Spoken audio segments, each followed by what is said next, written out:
Mi nombre es Gustavo Ulcue Campo, yo soy indígena del pueblo Nasa del suroccidente de Colombia y hago parte de la Comisión Nacional de Territorios Indígenas. La comisión, más que yo, digamos, la Comisión Nacional de Territorios Indígenas de Colombia, la CNTI,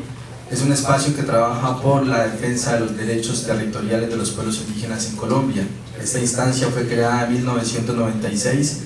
como un espacio de diálogo y concertación entre los pueblos indígenas de Colombia y el gobierno nacional para acordar y concertar todos los temas relacionados con los derechos territoriales de los pueblos indígenas. Y ahí estoy en ese espacio. Gustavo, ¿puedes decirle al tribunal qué has venido a declarar respecto de las falsas soluciones climáticas? Sí, en efecto, digamos, mi ponencia está centrada un poco en cómo las iniciativas de proyectos como Red Más afectan la armonía y la estabilidad de los territorios indígenas en Colombia, cómo a través de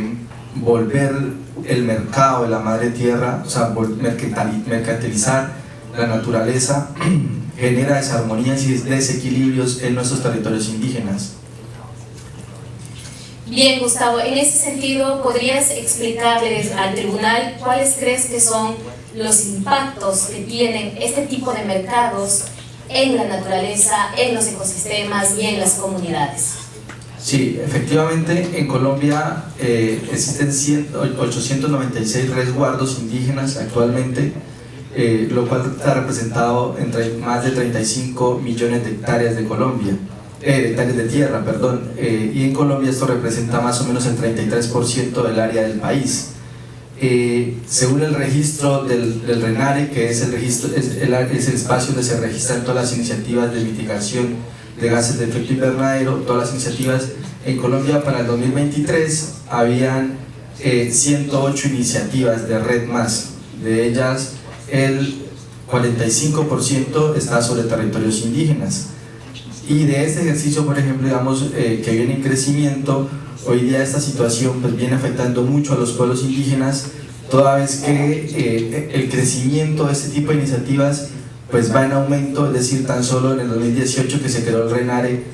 como un instrumento para poder hacer el registro de ese tipo de iniciativas en Colombia, pues ha aumentado de manera exponencial la cantidad de proyectos que se están firmando en los territorios indígenas sin el debido proceso de consulta previa, sin la debida explicación a los territorios de lo que esto implica generar ese tipo de contratos de iniciativas como Red Más en los territorios indígenas. Gustavo, ¿podrías señalar para ti quiénes serían los responsables de generar estas inequidades que nos estás explicando? Bueno, digamos que efectivamente aquí el tema de las empresas es muy complejo la situación en Colombia, porque el nivel de corrupción que hay hoy día con este tipo de iniciativas es tan alto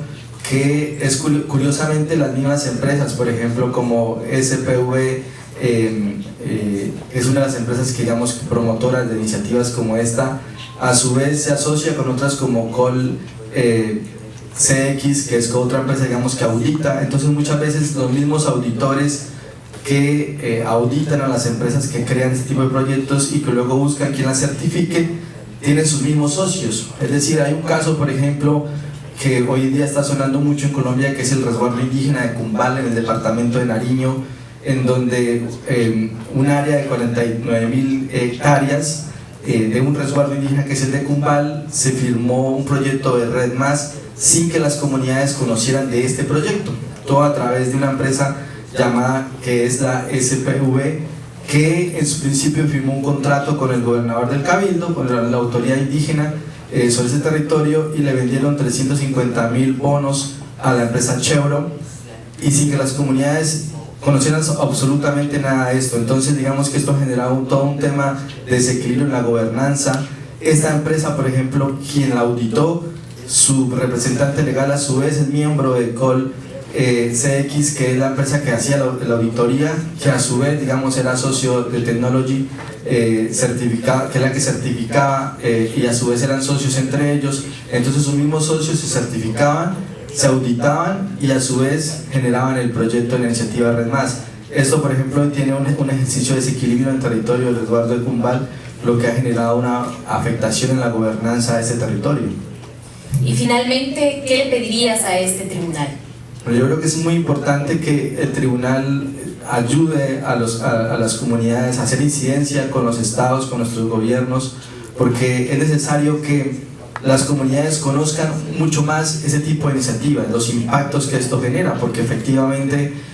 una de las grandes preocupaciones que tenemos nosotros es que ese tipo de iniciativas reduce o limita el uso efectivo y el goce efectivo del territorio por parte de las comunidades. A su vez, tampoco es que genere ningún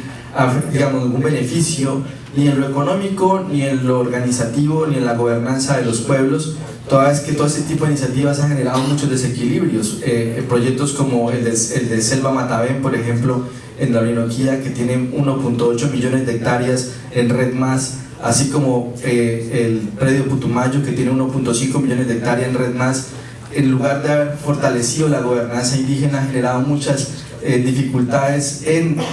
la forma de gobierno de esos territorios. Y es importante que,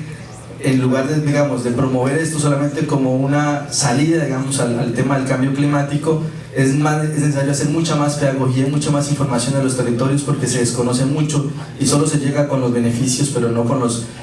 impactos que esto genera, y las empresas que realmente son los que compran estos bonos, como lo dijeron ahorita anteriormente los expertos, cómo esto realmente está en función de ir en contravía de la protección de la naturaleza y los territorios, y afecta a la gobernanza indígena. Por eso es necesario trabajar mucho más en la pedagogía. Muchas gracias, Gustavo. Te pido por favor que no te retires.